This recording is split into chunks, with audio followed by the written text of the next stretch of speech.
Hier, on a écrit une page d'histoire. C'est un moment qu'on n'avait plus vu depuis plus de 50 ans. L'humanité est retournée sur la Lune, et ce qui s'est passé est encore plus impressionnant que ce à quoi beaucoup s'attendaient. Car l'équipage d'Artemis II n'a pas seulement atteint la Lune.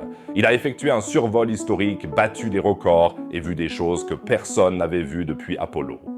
Nous allons examiner ces images incroyables et analyser de près les séquences filmées par l'équipage. Allons-y, sans plus attendre.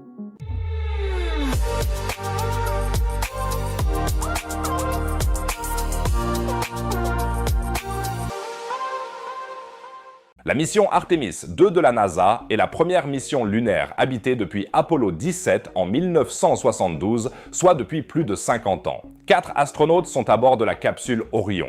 Les astronautes de la NASA, Reid Wiseman, Victor Glover et Christina Koch, ainsi que l'astronaute canadien Jeremy Hansen. Pas d'atterrissage sur la surface lunaire cette fois-ci, c'est réservé à Artemis 4. Artemis II est avant tout un immense test pratique. La navigation et les systèmes de survie, la réaction de l'équipage en conditions réelles dans l'espace lointain, tout cela doit être testé ici pour la première fois avec des humains avant que quelqu'un ne pose à nouveau le pied sur la Lune. Après le lancement, Orion a d'abord été placé en orbite terrestre. Puis a eu lieu la manœuvre dite d'injection translunaire, une impulsion des propulseurs d'environ 6 minutes qui a définitivement catapulté le vaisseau spatial hors de l'attraction gravitationnelle de la Terre. À partir de ce moment-là, il n'y avait plus qu'une seule direction, la Lune. À titre de comparaison, la Station spatiale internationale, ISS, orbite à seulement environ 400 km d'altitude. Orion a désormais largement dépassé cette limite fixée au préalable. Au cours des jours suivants, l'équipage s'est éloigné de plus en plus de nous. L'un des moments forts a été les superbes images de notre Terre. Un détail a semé la confusion chez beaucoup. Sur les images de la Terre, on voit des lumières de ville, alors qu'à première vue, on dirait le jour. En réalité, la photo montre la face nocturne de la Terre. Tout en bas, on voit la ligne dite Terminator qui sépare le jour de la nuit. Grâce à la dynamique et à l'exposition élevée GFP de l'appareil photo, même les sources de lumière faibles de la face nocturne deviennent visibles, tandis que la face éclairée n'est pas complètement surexposée. C'est pourquoi l'image semble d'abord peu naturelle, mais elle correspond exactement aux réalités physiques. Une image prise peu avant avec une valeur ISO plus faible et une ouverture plus fermée montre la Terre ainsi. Nettement plus sombre, mais là aussi encore doucement éclairée par la lumière réfléchie de la Lune. Oui, et le 6 avril, plusieurs étapes importantes ont eu lieu en même temps, car c'était le jour du survol lunaire. Le survol a duré environ 7 heures au total, 7 heures durant lesquelles il s'est passé plus de choses que lors de certaines missions spatiales entières. J'ai diffusé ça en direct hier, dis-moi dans les commentaires qui d'entre vous étaient là. C'était vraiment un moment historique et émouvant. Tout a commencé lorsque l'équipage a pu observer, pendant l'approche de la Lune, des formations géologiques passionnantes sur la face cachée de la Lune. C'est là que les astronautes ont découvert et décrit des détails géologiques.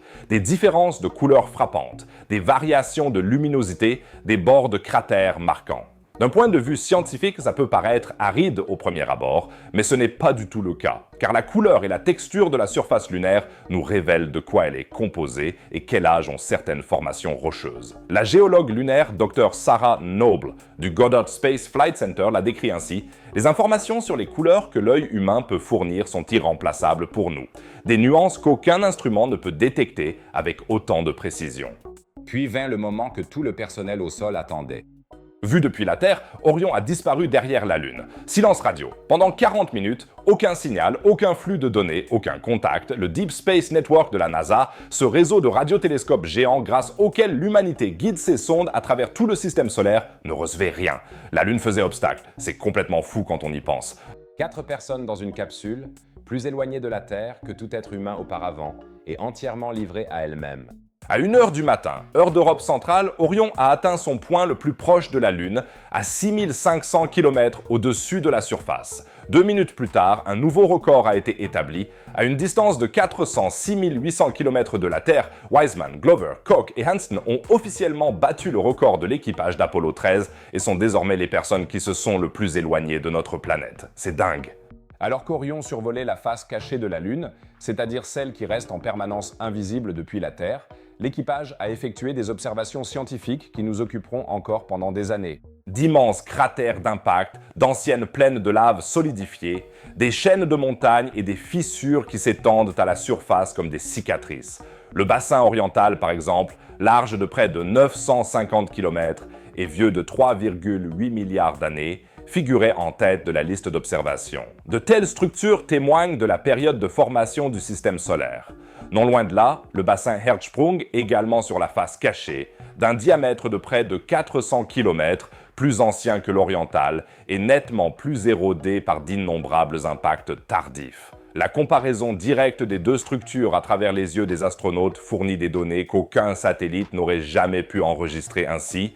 Les images officielles prises par les astronautes n'ont pas encore été publiées au moment de la production de cette vidéo. On va les regarder ensemble ce soir en direct sur la chaîne Astro Team. À partir de 20h, je streamerai pour vous. Si vous ne voulez pas manquer ça, abonnez-vous dès maintenant à la chaîne, comme ça vous recevrez une notification et vous aiderez. Chaque abonnement aide plus que vous ne pouvez l'imaginer. Merci les amis. Oui, lorsque Orion est finalement réapparu de l'autre côté de la Lune, l'équipage a vécu quelque chose qui est aussi difficile à exprimer émotionnellement. Le lever de la Terre. La Terre est apparue lentement derrière le bord de la Lune, une tache brun-blanc dans l'espace noir. Juste avant le silence radio, Glover avait envoyé un message via la radio de bord. On sentira encore votre amour depuis la Terre, même si on est de l'autre côté. Et il s'est passé autre chose de spécial. L'équipage a proposé 2 noms provisoires pour des cratères lunaires jusqu'alors sans nom. Ils voulaient baptiser l'un d'eux Integrity, d'après le nom de leur capsule Orion en signe de cette mission historique. L'autre, situé près de la frontière entre la face visible et la face cachée de la Lune, ils l'ont proposé d'appeler Carol, en l'honneur de la défunte épouse de Reed Wiseman, Carol Taylor Wiseman. Un geste silencieux et émouvant qui montre ce dont il s'agit aussi dans cette mission, l'amour et l'humanité. Peu après le rétablissement du contact radio, quelque chose a commencé que l'équipage lui-même attendait avec impatience. Une éclipse lunaire de près d'1 heure, pas comme celle qu'on connaît depuis la Terre où tout redevient normal quelques minutes plus tard, mais une éclipse où la Lune passe devant le Soleil et où les astronautes ont pu observer la couronne solaire, c'est-à-dire la couche atmosphérique la plus externe du Soleil qui est complètement éclipsée par la lumière solaire normale. Une observation aussi longue de la couronne est tout simplement impossible depuis notre planète. Pendant l'éclipse, il s'est alors passé quelque chose qui a interpellé même les scientifiques lunaires les plus expérimentés. L'équipage a signalé 6 brefs éclairs de lumière sur la face non éclairée de la Lune, 6 impacts.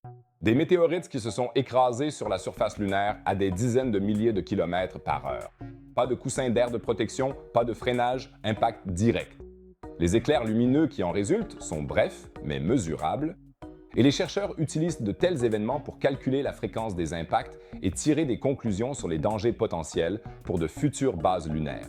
Car un jour, des humains y vivront. C'est l'objectif du programme Artemis. Et alors, ces données ne seront plus académiques, mais vitales. La réaction de l'équipe scientifique de la NASA face aux observations en direct de ces impacts était vraiment belle à voir. La mission a donc montré que le retour sur la Lune est techniquement possible, que les systèmes fonctionnent et que le programme scientifique qui a été mené en parallèle lors de ce survol aurait autrefois été considéré comme une mission de suivi à part entière. Orion est maintenant sur le chemin du retour. La gravité de la Lune a propulsé la capsule vers la Terre comme un lance-pierre. Dans quelques jours, elle fera son retour dans l'atmosphère terrestre à près de 40 000 km/h. Chaleur, frottement, un parachute, puis l'amérissage dans le Pacifique. Et ensuite, l'analyse commencera. Pendant des mois, les scientifiques analyseront les données de cette mission. Et après, Artemis 3, qui servira à tester l'amarrage au module lunaire, puis Artemis 4, un alunissage. De vrais astronautes, la vraie surface lunaire, pour la première fois depuis 1972. Je suis déjà impatient et je te tiendrai bien sûr au courant. Alors abonnez-vous dès maintenant à la chaîne et, avec un peu de chance, on se retrouve ce soir en direct pour admirer ensemble ces images spectaculaires.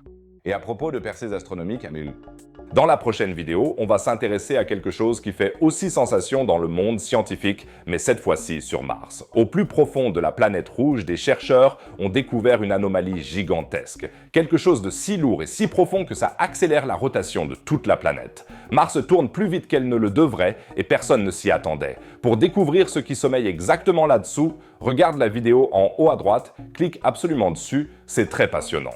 En bas à droite, comme toujours, une autre vidéo sur la science et l'espace. Sinon, je dirais qu'on se retrouve dans la prochaine vidéo. À plus les amis.